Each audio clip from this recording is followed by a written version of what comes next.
Right, of course, that story begins our conversation with the members of parliament and a senator. And joining us this morning is Gladys Boss, who is the woman representative for us in Gishu, as well as Gladys Wanga, the woman representative for Homa Bay. And Honorable Wanga, let me start there. So Atwoli has expressed his backing of Raila Odinga for the presidency. David Murathe has also said that Raila Odinga is the right man. Have we gotten to that situation, and is it true that Raila Odinga could be considering the possibility of running in 2022? Thank you, Sam, and good morning. What I'd like to say is that Atwoli is entitled to his view, so is Murathe. And I think what they're expressing are their personal views as far as how they think the country should move forward. His Excellency Raila Odinga has been very clear that he does not want to discuss 2022 at this very moment, as him and His Excellency the President are busy with the very important task of bringing the country together and ensuring that moving forward beyond 2022, we never get back to a situation where Kenyans stand against each other because of elections. So I think most importantly is Raila Odinga is focusing at the moment on bringing the country together, but he cannot stop anybody who wants to express his views on 2022. Well, of course, Honorable Wanga, they are with him, they are right. But I'm asking you this question because you're a senior member of ODM, you're an elected member of ODM. Is there that desire for Raila presidential candidature come 2022? I think every political party is formed with a mission to capture power, but the party has not had the discussion on 2022 yet. I think we have been very, very busy trying to, sort out the country at the moment and deal with the BBI and what the issues that have arisen in the past are. Okay, all right. Honorable Boss joining us from Uasin Gishu. So now we hear should I call him the vice chair, because I remember him resigning, but now he's back at the party. He says that Raila Odinga is the right man to really clinch the presidency. I believe you're still a member of Jubilee Party. That may not be consistent with what the plan was. How does this make you feel, and what should we do moving forward? Yeah. Good morning, Sam. I think what Honorable Murathe has said is his personal views, as Gladys has confirmed. And I think no one is stopped from fielding a candidate or showing interest in the presidency. I think provided he does not confuse it with the fact that it is not him who decides who becomes president. It is the people of Kenya and those people who will vote right at the grassroots level. So it doesn't take one powerful man to make that declaration. It takes millions of Kenyans lining up at the vote to make their choices. So it takes more than just making a statement.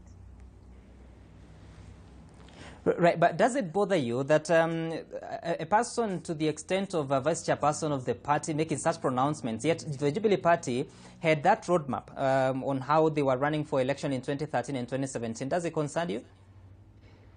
And that's why I'm saying it's a bit premature. Making the statement is fine.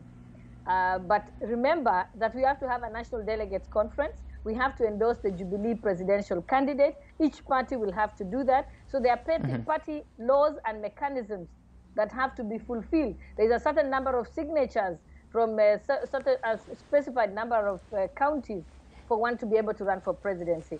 So yes, you can state it. All of us have made statements on who is our preferred candidate, but the various party mechanisms will have to be undertaken.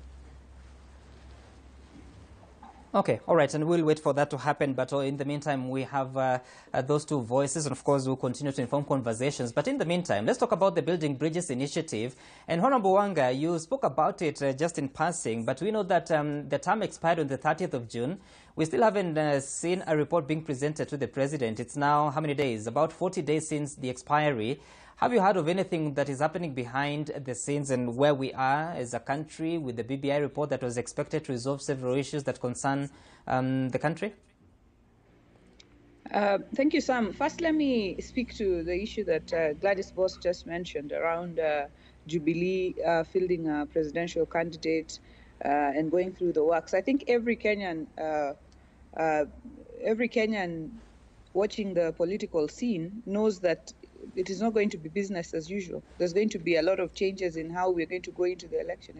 It's very clear that there are going to be new alliances, new partnerships, and so on. So I think if we imagine that we're going to go still the Jubilee and NASA route, we are probably lost. So I think we're going to go into election with new coalitions, new friendships, and I think that should be at the back of Kenyans' minds. But then on the issue of the BBI, yes, the deadline was 31st, I think 30th of June, and I know that from what I hear, the report is more or less complete, but with COVID and with the priorities currently, the country dealing with COVID and the economic situation that Kenyans find themselves in, I think that is being dealt with first before we head to the BBI report, which is very much on track. I think they built consensus on many issues, and we will be seeing what they bring forth, but it is very, very much on track.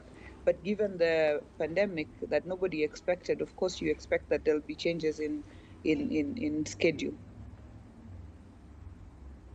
Right, but Honorable Wanga and Boss, we may not pretend here to know the content of that report, but based on the conversations that are going on, Honorable Boss, do you think that as we wait for that report, of course it's taken longer than was expected to be handed over to the President and the former Prime Minister, but do you think it's going to resolve the challenges that we find ourselves in every other election year, now that we are just 2 years to the next election? I think if the first BBI report is anything to go by, there wasn't much that it said that is different from what we already know. We all know that it talked about unemployment challenges, security challenges, economic challenges, which are still with us now, even as we speak. We have not undertaken any efforts to try and make those changes in any case. But, I mean, the longer the report takes, I know that I do not know, the first report did not recommend a referendum, or there was no necessity for a referendum.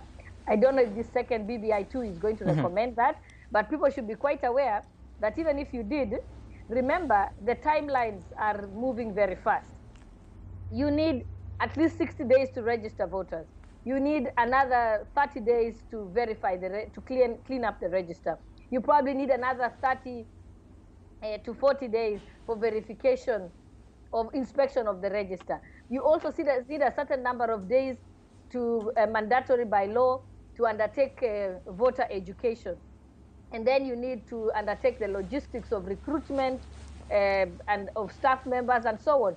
So even now, when you think about it, you will need about 200 days, which I don't think they are going to have. So I think it's becoming more and more of a wishful thinking that one would like to have another referendum, have a BBI report, have a referendum, and then still have another general election again after that. It's realistically, and having been an election manager, it's quite clear to me that it's quite a very nearly impossible task to undertake. But one of the questions I've asked in the of the petition, many of us ask that why do you want to amend a constitution, yet you have disobeyed it in the first place? You have not adhered to that constitution. So we should be asking ourselves, if you're pushing for a constitution, then you should be ready to know that you will follow it to the last letter of its print and not just give lip service to it. Right. Of course, Honorable Boss, you've been very consistent in your lack of faith in the BBI process. But Honorable Wanga, you've been consistent having faith in it. And you've seen recently some changes in parliamentary leadership committees. Apparently now you're a chairperson of the Finance Committee at the National Assembly. Just exactly what is the plan to be in a position to implement the BBI report once it's released, and especially if it has changes to the Constitution or the different laws that we have?